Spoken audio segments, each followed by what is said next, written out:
Hello students. आज हमारा topic है मोड्स ऑफ पेमेंट। इससे पहले हमने यूनिट सेकंड का मीनिंग ऑफ पीओएस, उसमें हमने कुछ चीज़ें पढ़ी थी, जैसे कैश ट्रांजैक्शंस क्या होती हैं, कस्टमर सर्विसेज क्या होती है, डिलीवरी क्या होती है, हमने ये सब कुछ पढ़ा था, है ना। उसके बाद हमने स्किल रिक्वायरमेंट फॉर कैशियर्स भी पढ़ा। तो ये जो मेरी पिछली वीडियोस हैं उसमें ये लेक्चर्स प्रॉपरली दे रखे हुए हैं। अगर आपने नहीं पढ़े हैं तो आप उसमें से पढ़ सकते हो, ठीक है। अब मोड्स ऑफ पेमेंट क्या होती है। मोड्स ऑफ पेमेंट मीन्स कि हम लोगों ने कोई चीज़ खरीदी है और जब उसके बदले में हम लोग पैसे देते हैं तो उसे हम लोग मोड ऑफ पेमेंट कहते हैं, है ना। कि हम कैश में पैसे दे रहे हैं या फिर हम लोग हम किस तरीके से कौन से मोड्स यूज़ कर कर हम लोग पैसे दे रहे हैं, उन्हें हम लोग मोड्स ऑफ पेमेंट कहते हैं। मोड ऑफ पेमेंट का मतलब होता है, जैसे मैंने बता दिया कि मैं किसी स्टोर में गई, मैंने कोई चीज़ ख़रीदी और उसके बदले में मैंने जो अमाउंट उनको दिया, चाहे वो मैंने किसी भी ढंग से दिया हो, चाहे वो मैंने उनको ई बैंकिंग से दिया, मैंने उनको वो कैश कार्ड से दिया, डेबिट कार्ड से दिया, या फिर आजकल ऐप्स आए हैं लाइक पेटीएम हो गए, एयरटेल बैंक्स हो गए, तो मैंने उनसे किया, तो वो जो पेमेंट करी मैंने उसको मोड ऑफ पेमेंट बोलेंगे, ठीक है। अब उसने कहा कि रिटेलिंग में पेमेंट जो है वो बड़े फॉर्म्स में दी जाती है, जैसे कैश में देते हैं, चेक में देते हैं, कार्ड में देते हैं, ऑनलाइन पेमेंट में देते हैं, या फिर मोबाइल ऐप्स में देते हैं, है ना। अब आगे बढ़ने से पहले मैं तुम्हें बताऊँ ट्रांजैक्शंस क्या होती हैं। ट्रांजैक्शंस दो चीज़ों में डिवाइड है, गुड्स और दूसरी है सर्विसेज। अब गुड्स क्या है, ऐसी चीज़ें जो फिज़िकल में हम लोग उठा के घर पे लाते हैं और उसे बोलते हैं गुड्स। मतलब मैं स्टोर में गई, मैंने वहाँ से बिस्किट्स उठाए, मैंने वहाँ से राइस उठाया, मैंने वहाँ से कोई इलेक्ट्रॉनिक आइटम उठाई, वो सब किस में आएंगे, गुड्स में। अब आ गई बात सर्विसेज की, है ना। अब मैं ब्यूटी पार्लर गई हूँ, ठीक है। अब मैंने वहाँ पे जो भी सर्विस ली ना, मैंने बाल कटवाए, तो मैं वो सर्विस है, मैं घर पे उठा के कुछ नहीं ला रही, मैं रेस्टोरेंट जाती हूँ, मैं वहीं खा कर आऊँगी। और वो जो मेरे को वो एक्स्ट्रा सर्विसेज देंगे, लाइक कभी पानी पूछ लिया, कभी इसलिए कि वो मेरे को अच्छा एम्बियंस प्रोवाइड कर रहे हैं। एम्बियंस समझते हो ना, जहाँ पे हम बैठे हैं वो एयर कंडीशन्ड है प्रॉपरली, अच्छी कुर्सियाँ मिल रही हैं मुझे, अच्छा टेबल मिल रहा है, वो पैसे भी तो वो काटते हैं ना, तो वो होती है सर्विसेज।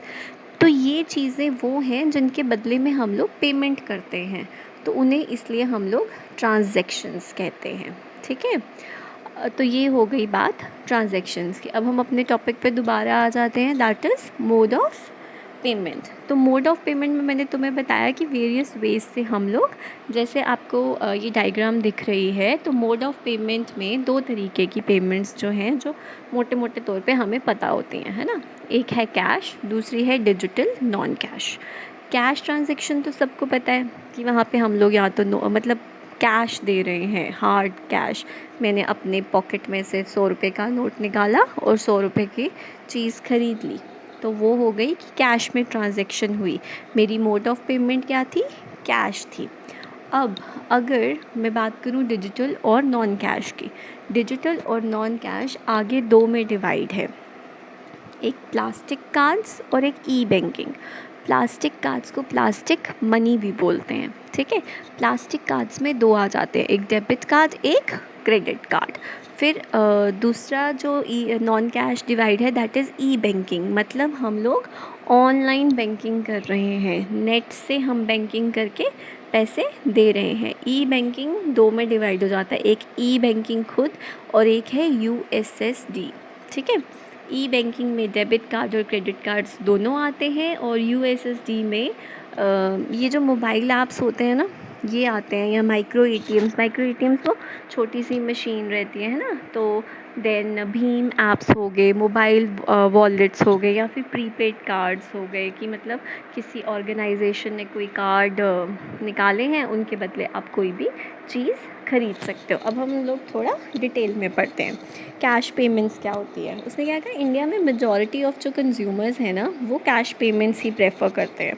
तो कस्टमर्स चीज़ें खरीदते हैं और उसके बदले कैश में पेमेंट कर देते हैं। तो कैशियर को जो है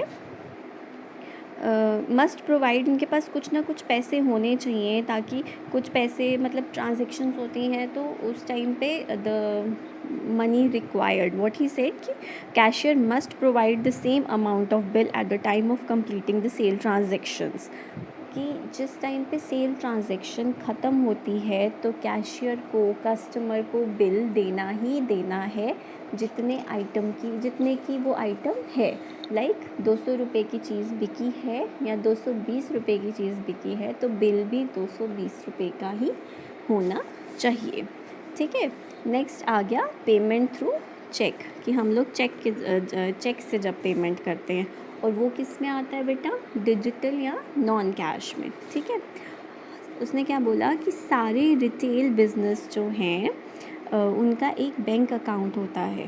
जितनी भी रिटेल ऑर्गेनाइजेशंस होती हैं उनका एक बैंक अकाउंट होता है, ताकि एक स्मूथ फंक्शनिंग हो सके रिटेल ऑर्गेनाइजेशन की, है ना। तो वो बिज़नेस ऑर्गेनाइजेशंस क्या होती है, अगर उन्हें चेक से पेमेंट आती है तो वो चेक जो है वो सेंड करते हैं अपने बैंक्स में कलेक्शन के लिए। तो बैंक जो है वो मनी कलेक्ट करता है ईश्वर के अकाउंट से। ईश्वर मतलब जो जिसने आपको चेक दिया, उसके अकाउंट से वो मनी कलेक्ट करता है और डिपॉज़िट करता है in the firms account, firm के अकाउंट में। सिंपल वे में मैं तुम्हें समझाती हूँ। मैंने चेक दिया तुम्हें, है ना, 200 रुपीज़ का। ठीक है। तुमने वो 200 रुपीज़ का चेक भेज दिया अपने बैंक में। ठीक है। तो अब तुम्हारे बैंक ने वो 200 रुपये निकाल कर तुम्हारे अकाउंट में डाल दिए।